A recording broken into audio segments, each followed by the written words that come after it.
আচরণ একদমই ভালো না, সাধারণ ছাত্রদের মতন আচরণ করতো না। উনি গায়ে হাত দিত, উনি মুখ খুলতো, উনি হাত হাত সবসময় গায়ে হাত দিত।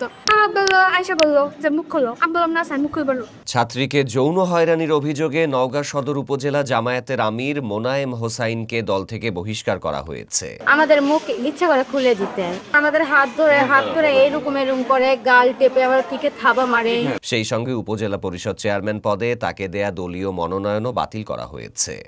রোববার রাতে জরুরি সভায় তদন্ত কমিটির প্রতিবেদনের পরিপ্রেক্ষিতে নৈতিক স্থলনজনিত কারণে তাকে বহিষ্কার করে জেলা জামায়াত।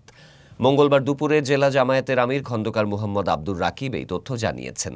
তিনি বলেন, মোনায়েম হোসাইনের বিরুদ্ধে অভিযোগ ওঠার পর ৩ সদস্যের তদন্ত কমিটি করা হয়েছিল।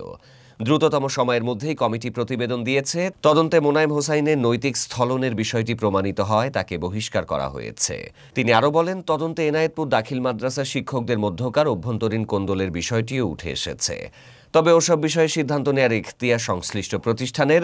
এখন থেকে মোনায়েমের সাথে জামায়াতের কোনো সম্পর্ক নেই। এ বিষয়ে কথা বলতে বহিষ্কৃত জামায়াত নেতা মোনায়েম হোসাইনের সাথে মোবাইল ফোনে যোগাযোগ করার চেষ্টা করা হলে তিনি কোনো সাড়া দেননি।